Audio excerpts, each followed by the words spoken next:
Hello, I'm Junya Makino, a Japanese violin player. I've been actively playing modern music and contemporary music in Europe and Japan.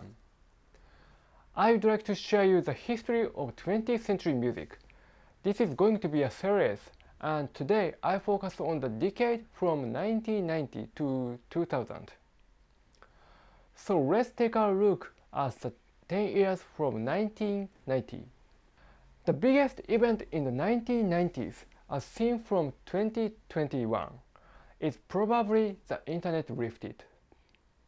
Starting with the removal of restrictions on internet subscriptions in the United States in 1990 and the lifting of the ban on commercial service, the internet soon spread around the world.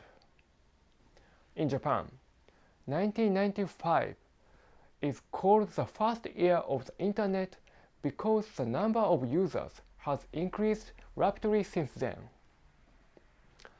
It was also a time when the world literally dawned a new era due to the unification of East and West Germany and the collapse of the Soviet Union. The music world may have come to an end before 2000, which is a turning point. The masters who were leading avant-garde music world died one after another. In 1990, Luigi Nono, an avant-garde musician representing Italian electronic music and surrealism, and in 1992, John Cage and Olivier Messiaen.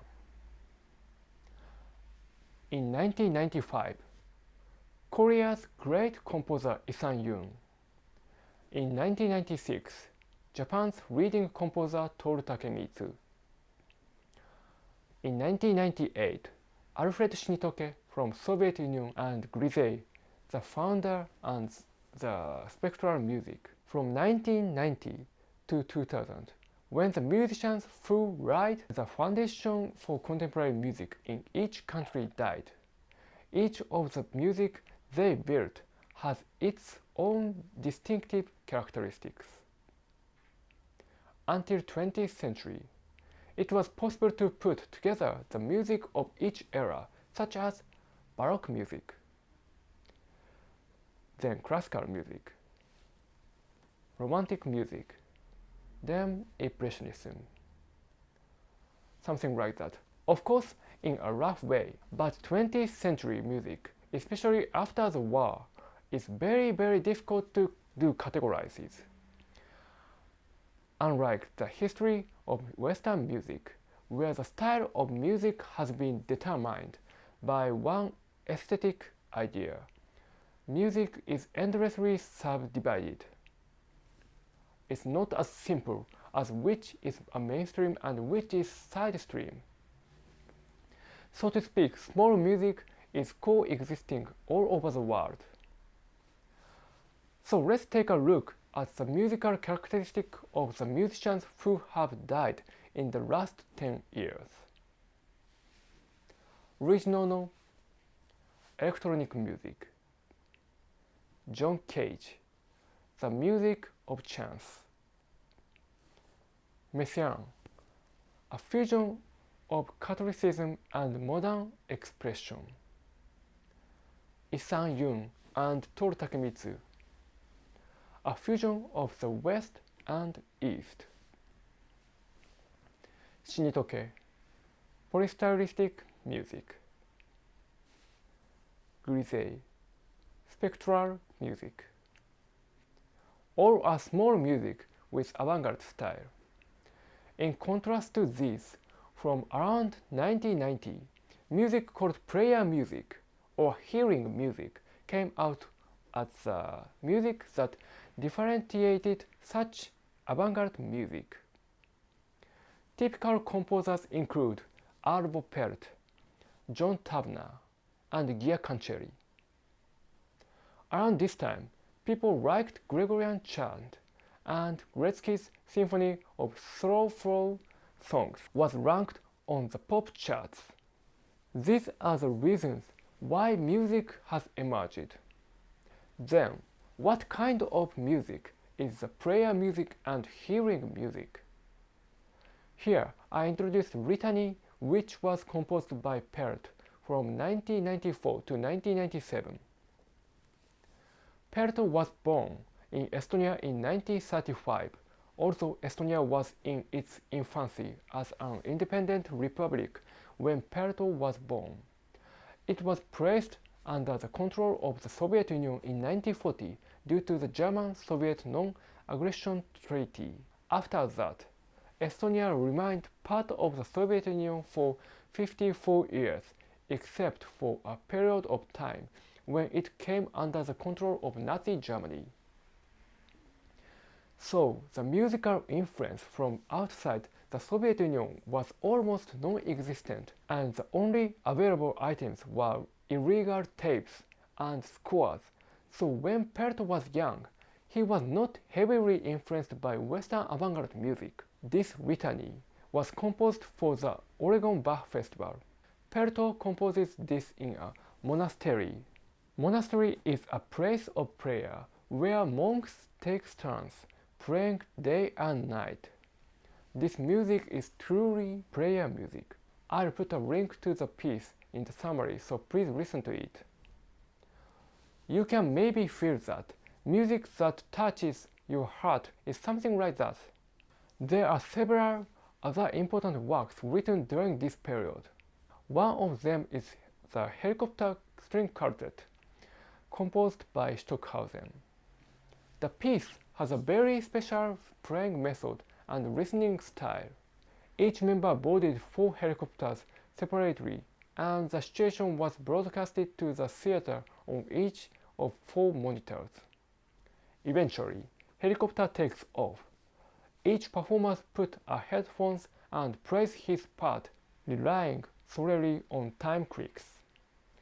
The state of their performance is transferred to the theater with tremendous roar of the helicopter in flight, and it is finally mixed there and becomes a work. The audience in the theater listens to it. Online ensemble on the internet has become a hot topic these days, and the pioneering work is this Helicopter String Quartet. It's worth a look, so please check it out. Grisey, who died suddenly at the young age of 52 in 1998, also completed a masterpiece called Vortex Temporum from 1994 to 1996. I think this work is one of the extremes of spectral music. Yes, so let's summarize this time.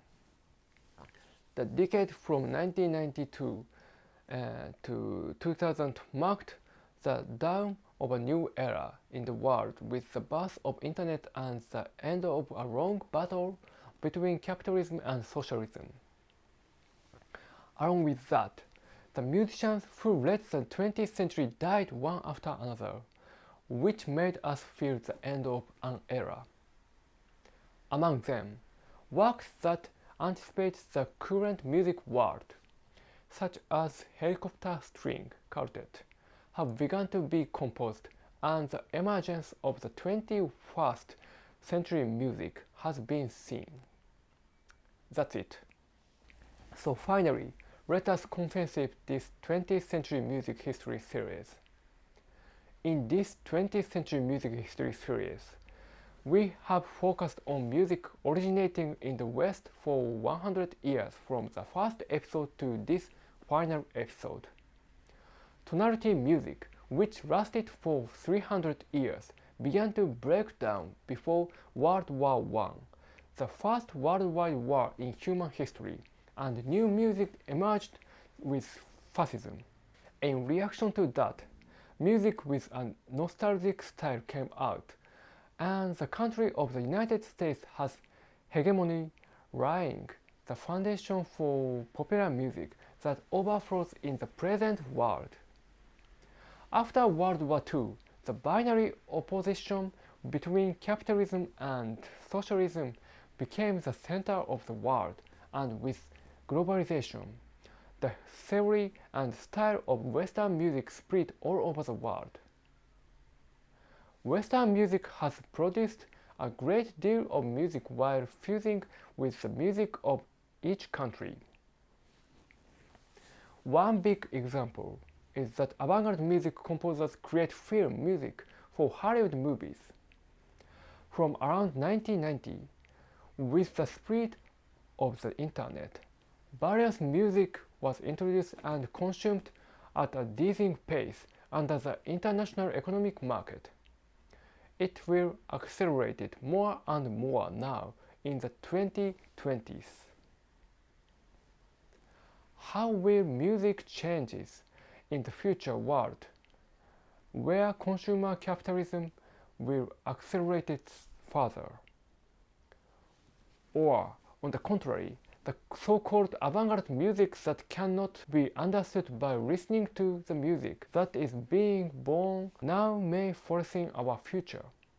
If you look at the history of music in the 20th century that we've seen so far, I think that's the way it is.